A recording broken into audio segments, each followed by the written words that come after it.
not 40 minutes this time. Uh, Today we are going to be talking about new Underscores album You. Yes, You by Underscores. It's out now and you should listen to it because it's really good. It's really good. It's a really good album. It's right now one of my favorites of the year. It's not my favorite of the year. There's two others I think. Yeah, there's two others I think are a bit stronger. But this is still in the top three. This and I could go higher. I could go higher. It could go higher. We will wait and see. Anyways, I wanted to talk about the Underscores album. It's something interesting I've noticed when I was talking with my friends about it. When Underscores was first rolling this out. Also, by the way, if I use April and Underscores, it's the same person. Just thought I should give that heads up in case just yeah. Something I noticed when I first heard music when that first dropped last year was how it felt very reminiscent of like 2000s internet aesthetics. That's why I put fruited. I'm gonna probably mispronounce this, but Frutiger Aero. That's how I personally pronounce it. But a lot of the aesthetic reminded me of that, where they had these really bright lights and a lot of these feelings of nature. Excuse me. Now, what is Frutiger Aero? I have written a thing down. Well, I didn't make it myself. I took it from Wikipedia. So, I will read it to you. Frutiger Aero. Design style from the mid 2000s, early 2010s. It was officially named the Frutiger Aero in 2017, and in 2023, it regained a lot of its popularity among Gen Z. A lot of the aesthetic includes nature and technology in an optimistic lens, usually in a blend of a world where it's futuristic and we are so good with our technology, but the world, nature, the grass is incredibly green, the water is incredibly blue. You get it, you get the point, you know? And I thought that was such an interesting thing. That was something I noticed with all of the songs. They felt like a really unique blend of trying to capture the past, but without it feeling like too much nostalgia.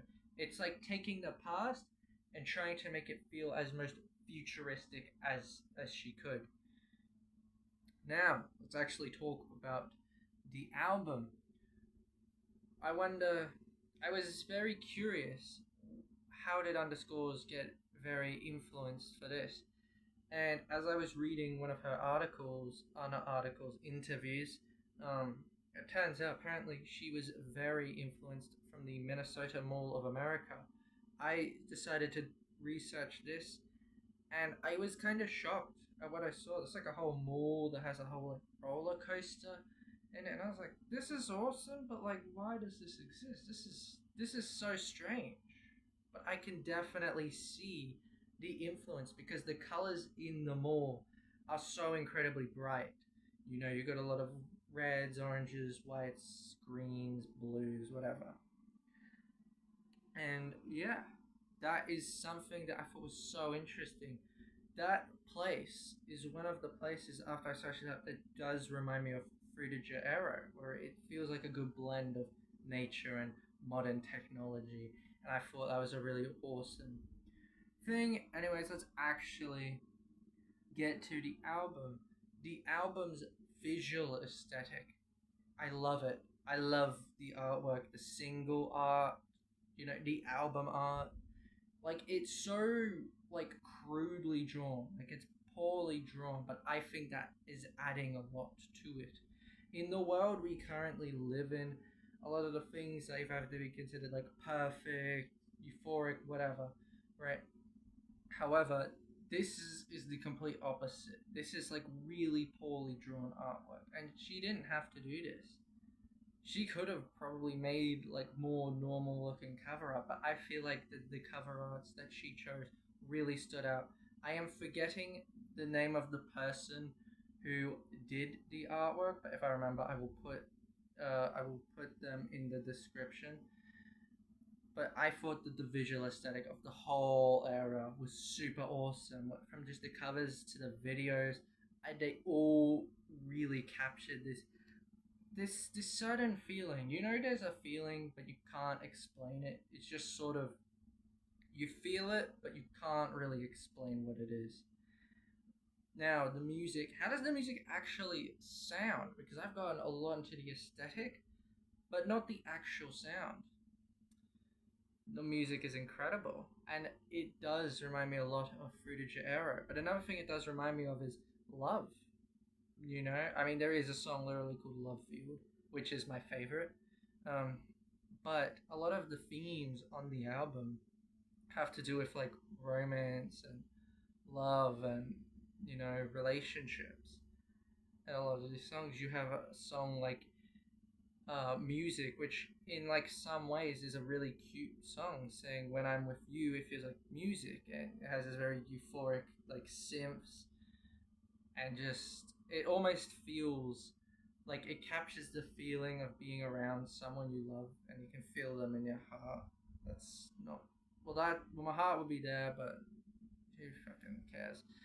Um, yeah, that's just how that personally feels to me. Innuendo, I feel like it reminds me so much of the 2000s style. I remember seeing, apparently it was like a Timberland sort of influence. It's fuck Timberland, but it's pretty cool to hear that influence. You know, I don't want to talk too much about the singles because I feel like we've had so much time to digest them, but we had so much good stuff. Do It was like a really awesome song. It almost feels like a K-pop song, and this is, I guess, not that bad of a thing because underscores is American Filipino, if I am correct, and I feel like that she did it really well. She did an incredible job on it. I think the only song I wasn't the biggest on was Hollywood Forever. I know that's kind of shocking, but it's not even a bad song. I genuinely did not hate any of the songs on here. The whole sonic palette of the instrumentals felt so euphoric and so immersed in nostalgia, but trying to create a new future in the music. There's a video I got recommended. I didn't even watch the video yet, but the title literally, like, it took the words out of me. This feels like it's kind of redefining pop music for the post. I don't know, not post 2020s because we're still in the 2020s. But yeah, another thing I thought was really cool was when she did the live stream, she filmed it at the Stonestown Galleria in San Francisco, which when I found that out, I was like, oh, this is awesome and stuff. Because the visuals were super cool, just her just walking around the mall with the music playing. And it's on YouTube, you can watch it yourself. You should, because it was so fucking good. Yeah, anyways, that's basically almost the whole video. This so much. I wanted to just thank you underscores for making great album. Hell yeah. I wanna you can't actually tell me. Okay, that's a really shitty heart. I'm so sorry.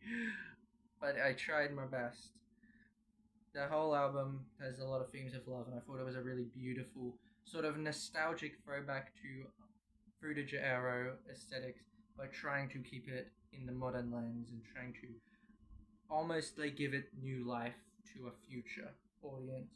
And I loved all the themes of love and in relationships because they were relatable, but I thought like Underscore still did just such a fantastic job at talking about all of the, like I said, music was such a clever one. That was one of my favorites of last year. Anyways, that's the video. See ya.